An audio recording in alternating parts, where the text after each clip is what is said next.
Welcome to another weekend here on the platform. My name is Sam Omashe. On the program this weekend, President Muhammadu Buhari, in his inaugural June 12 Democracy Day speech, resolved to tackle issues of insecurity and economy head-on for the prosperity of the country. And it appears weeks of intense politicking paid off for the governing All Progressive Congress as the party's candidates at both arms of the National Assembly emerged winners. And unlike the 2015 scenario, the People's Democratic Party's attempt to pull the rug out from under the feet of the APC's men failed. Public affairs analyst Lekon Shote joins me to analyze issues of this momentous week. It has been a momentous week, as I just said, Lekon Shote. Right. What stands out to you? It's the obvious. Two things stood up. Two things stood out. First, the 9th National Assembly picked the leaders, and it went according to the script of the party, the APC leadership. You know, and unlike the coup we had in 2015 of the 9th of June 2015, you know, and which affected the course of the whole the last 4 months term, the last 4 years was turbulent because of that, you know. Yes, it looked like the 8th assembly was compulsively adversarial. It was. It had to be. You know, people say people get into politics for personal gains. You know, I recall Joseph Taka said he was in politics for service and for gains. You know, but it appears that those of the 8th National Assembly, especially the leadership, it appeared that it was more about gains. You know, and then the other issue, of course, is the Democracy Day, which for me was twofold. That we celebrated Democracy Day. It was a signal, as far as I'm concerned, that there will be no military. There should be no military government in this country again. Think of it this way: that we have, assuming we have a military government, and then we are going to celebrate Democracy Day. It doesn't agree. There's a conflict. So for me, it's a great advance in our journey towards democracy. And I don't know if you read my column this week. Yes, I did. You know, and for me, it is a big step. Yes. And then, of course, the man who laid down his life for all this, Chief Bishop MKO Abiola, for that stadium to be named after him, you know, because those of us who were worried when the last president tried to rename Unilag and call it Moshood Abiola, we stood against it. Apart from the sentiments of why change the name of Unilag, where I have had my first degree, my master's, and even it looked like the ethnicization of a national. Yes, you know, and I thought it was wrong to put him in that category and say Maulag, you know. I thought it was an insult to the sacrifice, what it meant, you know. So for now, I think President Muhammadu Buhari, if nobody commends him, I commend him. Some people say, oh, it was politics. I say, big deal. What is not politics? That is politics. Let it be politics. Yes, there's good politics and there's bad politics. Yes, it's good, smart politics too.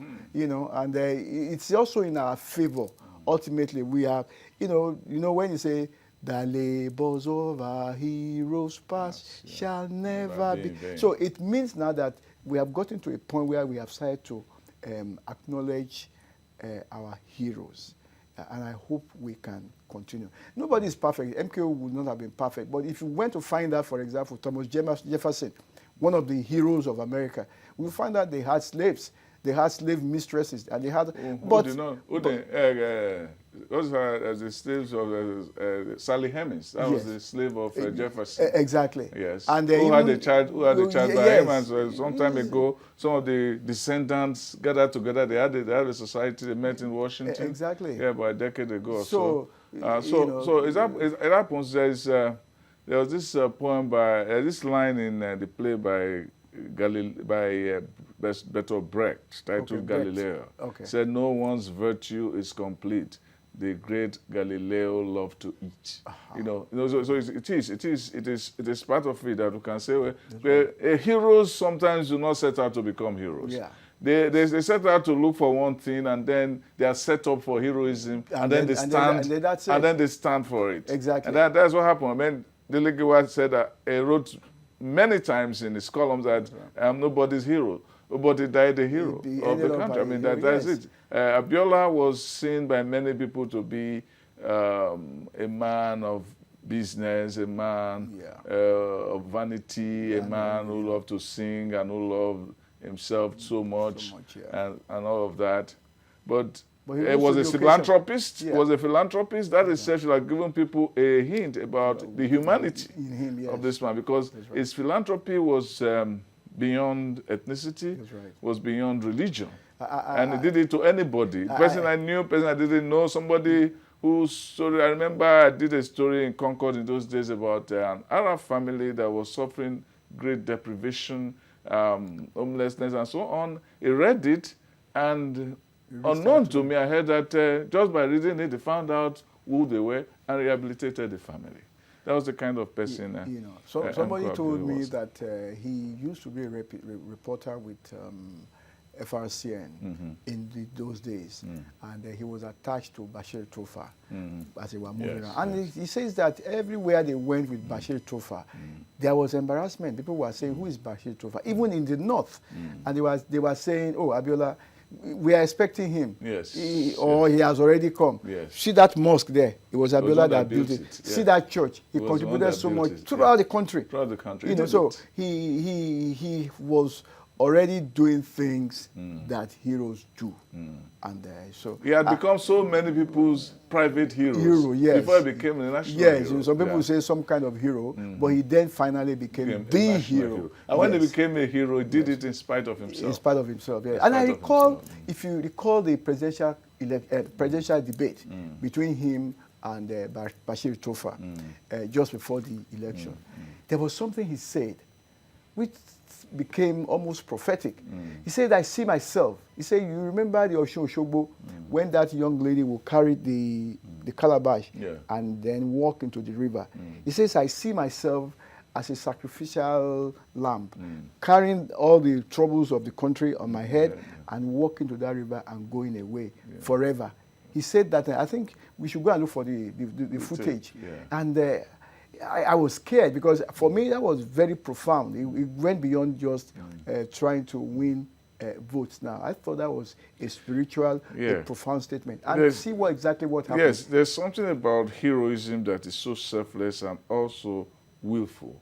In a sense, we saw that in Chinua Achebe's Okonkwo, who saw the thing coming and he still went into it. That's right. We saw it in Aderokpo, Sophocles. Okay. In where the man was told this was going to happen to you. That's right. And in spite of what they told you, you were still unreflecting. That's right. When you got into action and you ended up fulfilling it. So there's this thing about the hero that when you get into that groove, you are more about the larger picture than yourself. There's a certain sublime recklessness about the way you see some things that the ordinary doesn't see. And you know that you have to, to go with the groove. Yes. So now we also have to look at this this point too about MKO and what Buhari did. Yeah. And Buhari was seen even by members of their family as an unlikely person to do it. I saw Hafsat's social media intervention, in which he thanked Buhari for doing it and saying that they forgave Buhari for everything Buhari did against them, and Buhari too should forgive them for what their father did to him. And I think when he was talking about it shows that when MKO was alive, himself and Buhari belong to different sides of, even in the military. Yeah, that's right.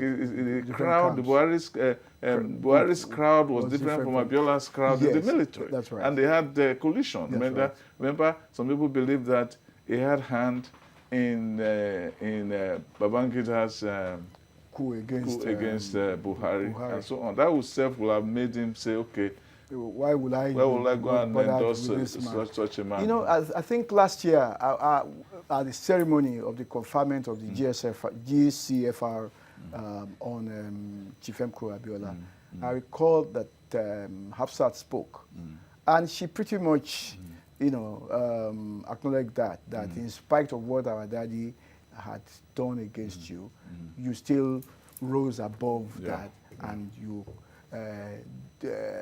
gave him the GCFR. Somebody told me who saw the clip while the president was announcing that the stadium in Abuja will be named after.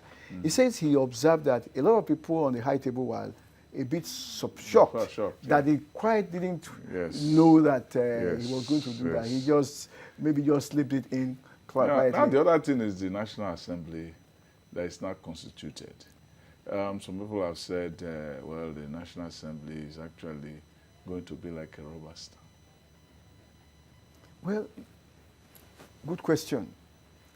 Especially because the executive branch as well as the legislature are going to be run by the same political party.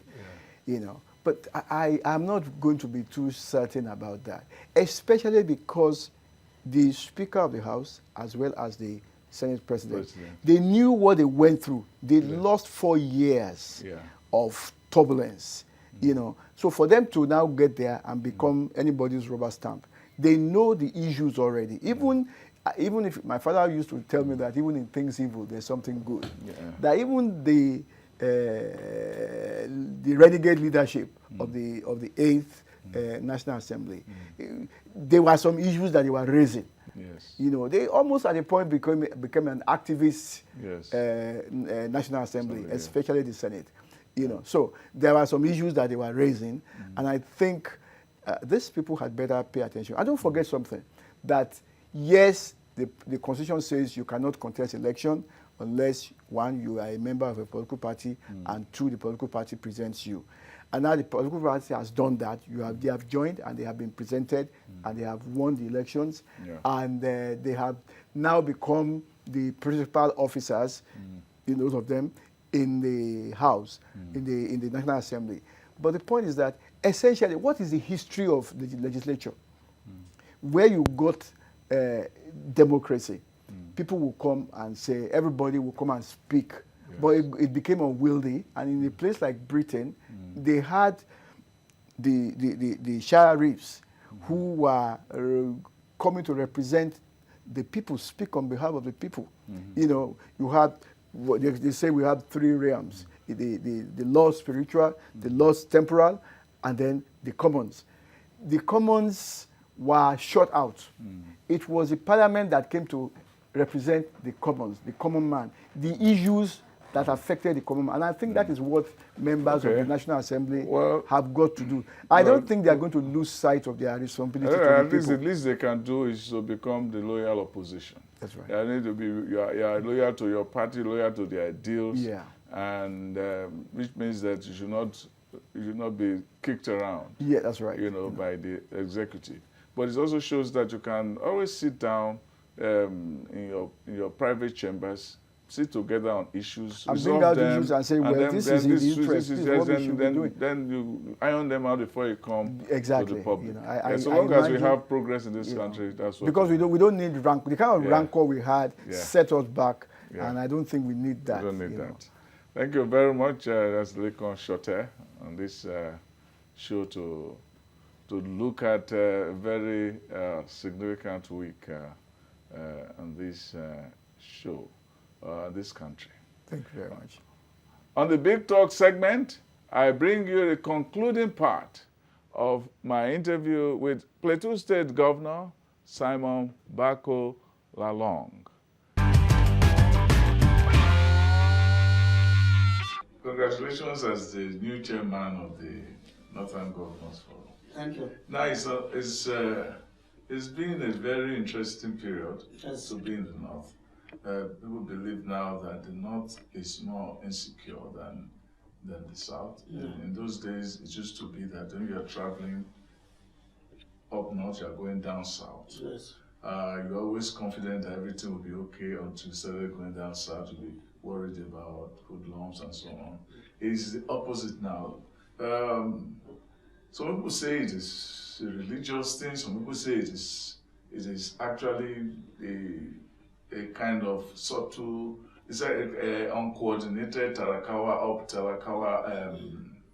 revolt, because the rich, whether you are governor, whether you are Fulani, whether you are Christian or Muslim, they are being targeted for kidnapping and for violence and so on. Now, as Northern Governor's chairman, you have a task on your hand. I haven't brought this kind of template here. Do you think it can work in the North? Thank you very much for that. I even asked them why they considered me for as the chairman of the Governors Forum, because I come from a minority in the North. I will say from a Christian minority in the North. But I've always seen that the issue of minority or no minority does not matter to me, because I grew up to see North as one. I grew up to see a mixture of people being appointed here and there. When there was war, all of us gang up together to fight the war. So there should be no division on that basis. But all along, I think maybe the action of our leaders. Somebody asked me a question on the day of debate. He said, "Are you thinking of issue of Christian minority, the middle belt concept?" I said, "No. For me, I don't believe in middle belt now. I don't. Because the spirit of that middle belt is not what we practice. Somebody will wake up for political reason, go and say, no, I belong to Arewa Consultative Forum. I don't believe in middle belt. Tomorrow, when it suits him, for convenience, he will run and say, I belong to middle belt, I don't believe in North. North is a geographical division. So let us make the North to work. Let us make the North to work. And two, the fact that we are won by America, where the American ambassador, American representative, even the president came and said, look, be very, very careful about population explosion. And this explosion is not going along with education. And if it's not going along with education, it's going to be a danger to the North. All of us look at it, governors. And instead of handling it, many people shy away. I recall some of our governors saying, who will start? They say, who will start? Some of them will say, no, we have 2 or 3 wives with many children. If we start, they will say, okay, let's go and be the example. But whether we like it or not, this is the beginning of what we are seeing. If you have a population, you must also have commensurate education.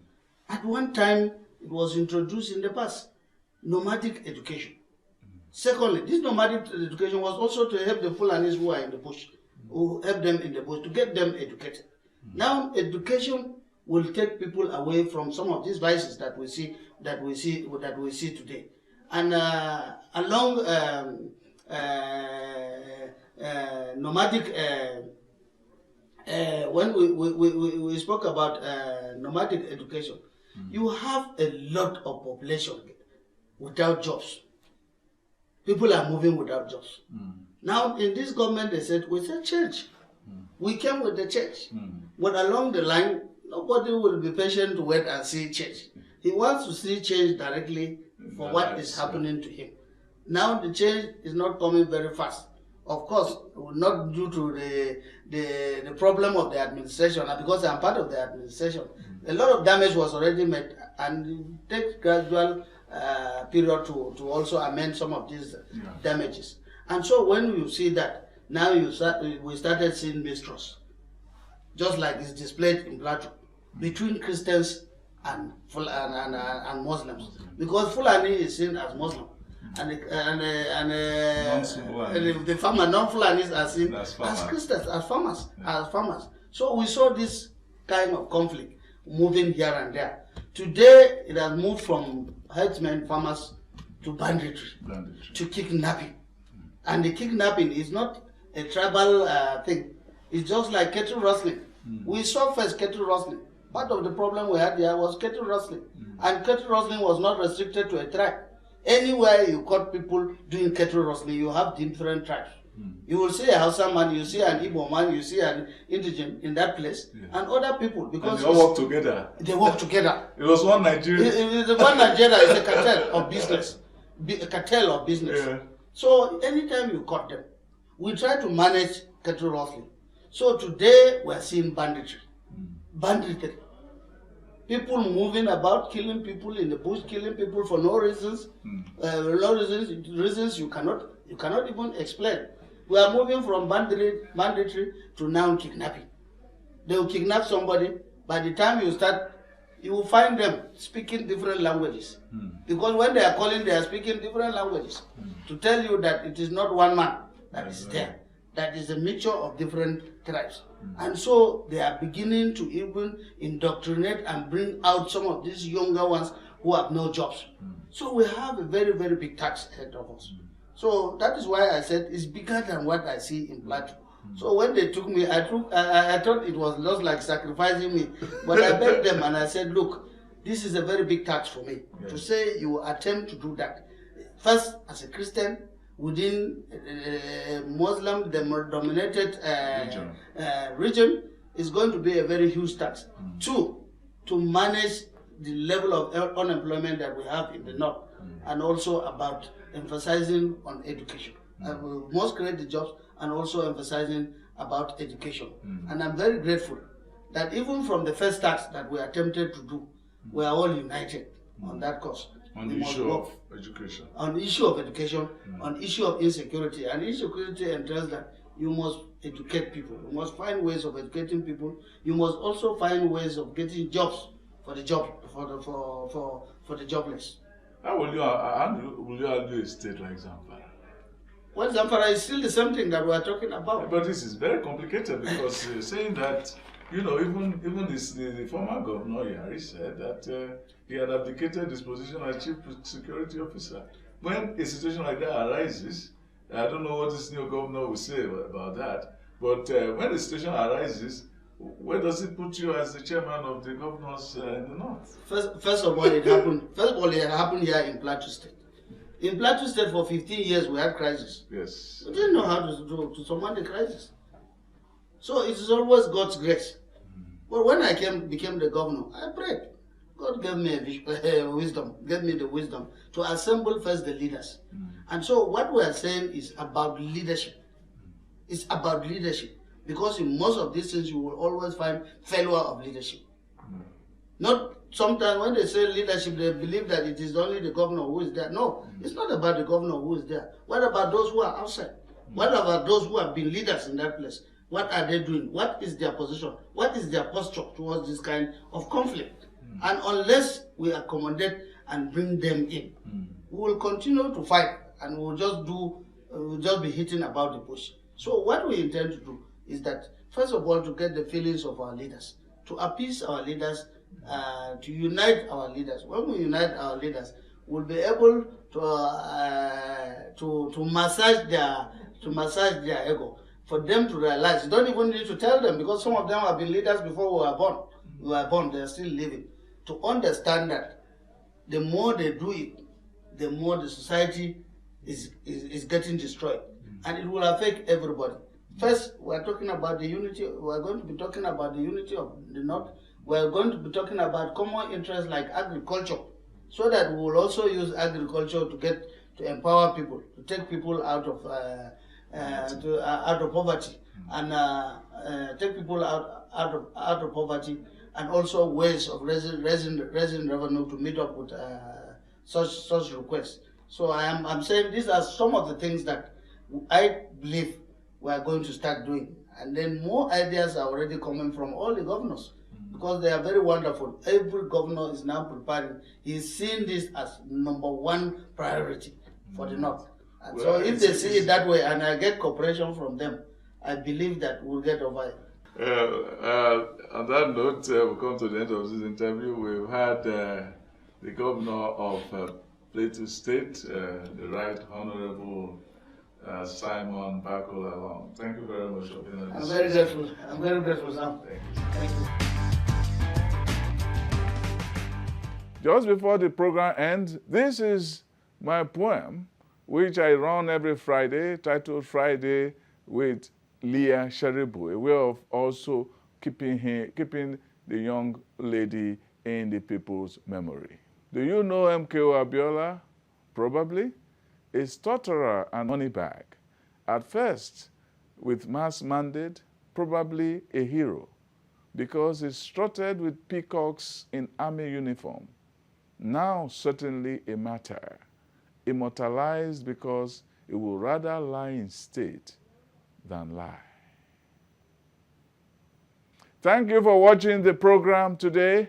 You can catch up with my published column on www.samomashaye.com. Also follow me on Twitter. My handle is @SamOmashaye. And until next time, be good.